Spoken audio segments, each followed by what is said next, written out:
الراجل ده حرفيا مفيش فتوى او تصريح بيقوله غير لازم يكون وراه كارثة وتوترات في سوريا. لو انت متابع هتعرف ان في توترات كبيرة في محافظة السويداء في سوريا. هو المسؤول الاول والاخير عن التوترات اللي حصلت دي. مين هو؟ شيطان سوريا الجديد، حكمة الهجري. لازم تسمع الفيديو ده عشان هتفهم حاجات كتيرة قوي عن الشأن السوري. اكيد لو انت متابع انت سمعت عن ان في معارك في سوريا شغالة في محافظة السويداء السورية. المحافظة دي غالبيتها دروز. بعد محاولات للتهدئة خرج حكمة الهجري بتصريح قلب الدنيا، طلب تدخل أجنبي لحمايتهم. مين إيه وإيه القصة كلها هتفهم معايا. طبعا احنا عارفين هو يقصد أي دولة اللي هتحميهم، وده بالظبط اللي حصل تاني يوم على طول. إسرائيل دخلت تضرب سوريا، وأنا شرحت كل حاجة في الفيديو اللي ظهر قدامك ده اللي قبل الفيديو ده على طول.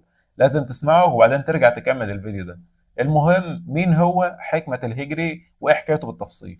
حكمة سلمان الهجري مواليد 1965 في فنزويلا. والده كان شغال هناك وبعدين رجع لسوريا تاني عشان يكمل تعليمه في دمشق. درس في كلية الحقوق سنة 1985 وتخرج منها سنة 1990. في 2012 بقى الرئيس الروحاني للدروز خلفا لأخوه أحمد اللي مات في حادث سيارة، وبيقال ان هو مدبر كده من نظام بشار القديم. المهم هو ما كانش معارض لنظام بشار، كان بيشيد بيه، والدليل على هذا الكلام الفيديو اللي انت سامعه ده. اسمع كده معايا. ولن يتنازلوا عن الهوية السورية بعون الله تعالى، وبالاخص عن قيادتهم الحكيمه المتمثله بسياده الرئيس الدكتور بشار الاسد، الله يحفظ لنا اياه. بعدها بشوية انقلب على نظام الأسد بعد ما كان بيطبل له من شوية، وده كان بسبب توترات السويداء.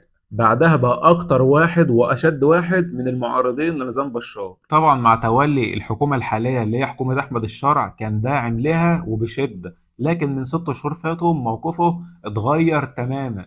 ده كمان بيرفض رفض قاطع اندماج الدروز في الجيش وتسليم سلاحهم، وبالعكس بيطلب بدستور جديد وسقوط الحكومة الحالية. لا، التغيير ده يا عم حكمة هقول لك دلوقتي.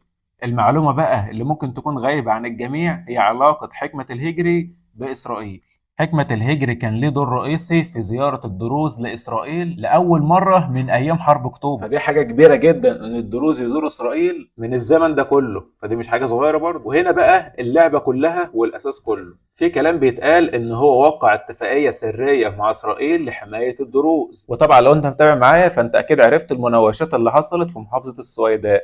بعدها لقينا المعلم نتنياهو بيؤمر قواته ان هي تدخل تضرب قلب سوريا العاصمه دمشق، وده اللي شفناه امبارح. طبعا انا نزلت فيديو اتكلمت فيه عن القصه دي كلها بحجه حمايه الدروز، فالموضوع اكيد مش صدفه يعني. نتنياهو بقى وعد الدروز بحمايتهم، وده اللي شفناه ان هو بدأ يتدخل في الشأن السوري كتير جدا بحجة حماية الدروز. انت عارف بقى المشكلة في ايه؟ المفترض انه سوري، ولكن هو بيطلب عودة التدخل الاجنبي في الاراضي السورية بعد ما اخيرا كنا بنقول يا هادي ولسه هنخلص من القصة دي. بحجة ايه؟ حماية الدروز. انت يا عم زيكو دروز دروز دروز، مين هم الدروز دول؟ هحكي لك الحكايه بتاعتهم في الفيديو اللي جاي ده على طول، فلازم تكون مشترك في القناه ومتابع معايا لان حكايتهم حكايه يا جماعه دول. خلي بالك هو مش عايز اي تدخل اجنبي او اي حمايه اجنبيه، هو عايز حمايه واحده بس وانت عارفها كويس: اسرائيل. قص الحوارات كلها. بس كده يا صديقي، ده كان فيديو كده خفيف ولطيف عن مين هو حكمة الهجري اللي متصدر الترند السوري حرفيا كله. فحبينا نحكي الحكاية من كل الزوايا، حكاية من كل الزوايا حلوة القافية. أهم حاجة لازم تكون مشترك في القناة عشان تشوف الفيديو اللي جاي عن مين هم الدروز، وأنت هتفهم كل حاجة حرفيا.